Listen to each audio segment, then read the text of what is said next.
Okay, Alfie, firstly, congratulations on your French Open win. Thank you. The first British wheelchair tennis player to win the French Open. How does that feel? Feels good. It's my first time at Roland Garros, first time on the clay there, and to come away champion was quite unbelievable, really. Especially the events that happened in the final, being 6-love, 2-love down, and to come back and win it was amazing. And to be the first guy that won it as well. It's a really proud moment for me. Well, as you mentioned there, you saved 2 match points against Gustavo Fernandez. What was your mentality when you were facing that deficit? Just to keep going. I played him a week and a half in Korea in the final just before Roland Garros, and I was 6-love and 3-love down against him there, and I managed to come back and take the set to a tiebreak. So I knew I could do it, and once I brought it back to a few games all in that second set, I knew I was right back in the match. And then it went to a tiebreak, and he had 2 match points, and the mentality was really strong for me the whole week, really, and that's one of the most positive matches I've had mentally. And I always go into every match with a never give up and fight to the end attitude, and that week it paid off. Definitely. It was stated recently that you're somewhat making a career of yourself as a player that is always fighting the odds, but yet somehow manages to turn the deficit around. How do you find that statement? Do you think it's good or do you think it's bad? I like that statement. That's something that as a junior growing up and as a player now, that's something I want people to fear of me. I want people to know that no matter what they are leading in a match, that I'll never give up. And I had the same recently last week in Paris again, won number 2. I was 6-1, 2-love down. I came back and I managed to lead 5-1 in the third set and then screw 4 match points. So a bit of karma for me there, but I like to never give up. And well, just over a year ago, you were outside the top 10, hadn't won a Grand Slam. Now sitting here a year later, you're a doubles Wimbledon champion, a double silver medal Paralympian, and a singles Grand Slam winner at Roland Garros. Did you anticipate such a massive amount of success in such a short space of time? No, not at all. I think this time last year, if you said to me that I would have become a Wimbledon doubles champion, 2 silver medals at my first Paralympic Games, and win my first Grand Slam singles title, I would have laughed at you. Because it was only this time last year I was only starting to beat top 10 players on an irregular basis. So for me, there's been a massive increase in performance, and I think a big part of it is the support I've had back home, and I've had more time to train. I was in college and I was still in education a year ago, so I've been able to focus a lot more on my tennis, and it's led to me really improving my game. You have quite a famous relationship with Gordon Reid. Obviously, he's your doubles partner, but yet at the same time, he's also one of your fiercest rivals. What was the dynamic of that relationship for you? We're friends, we're friends off the court and on the court as doubles players. It is always tough, when you play with someone in the doubles and then have to face them against in the singles. It does make it a little bit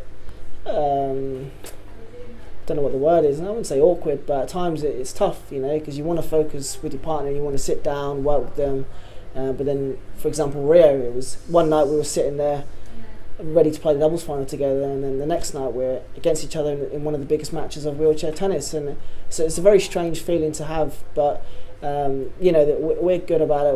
We don't make it we don't really make it awkward for ourselves or anyone else. It's a game at the end of the day, and we're pretty mature about it. We get on the court when we have to, and we do our business, and whoever's best on the day is the winner, and that's how it is, and I think it works quite well. Great. Richard, that's all I have for my question. Do you want to ask them, or do you want me to ask them about Australia as well? Yeah, you haven't really worn the clothes yet, so I don't know, Had you heard of the brand before? I'd seen it around. I've seen it because I think Lorenzi, is it? Paolo Lorenzi? I think I've seen him wearing it in, I think it was Sydney. I noticed it, but apart from that, I'd not known about it.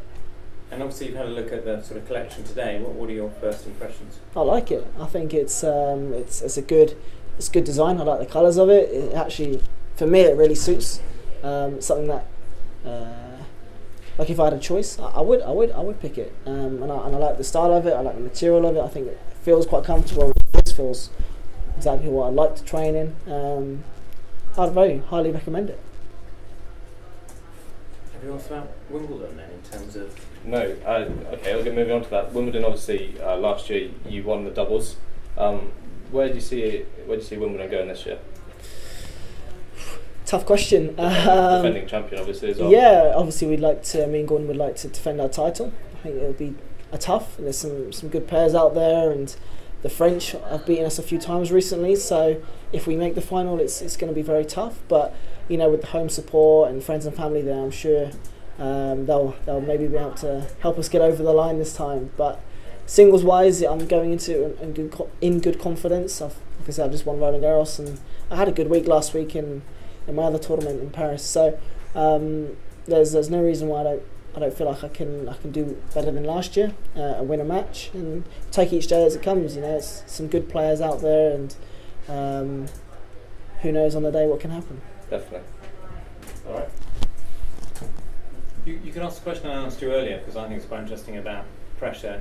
Now that you're defending champion at Wimbledon, does that put you under any additional pressure, or is it just one match at a time and that doesn't come into your head?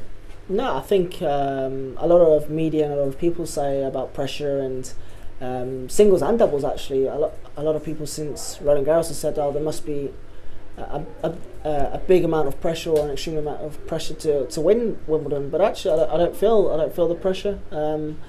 I never really, at this moment, I don't set myself targets to go into these Grand Slams and win them. Obviously, I believe I can win them. I know I can win them, but I don't really go into going, I'm going to win it, because anyone can on their day, and it's a tough surface. Grass is one of the hardest for wheelchair players to push on. So physically wise, it can just depend on who's fitter on the day and who's feeling better.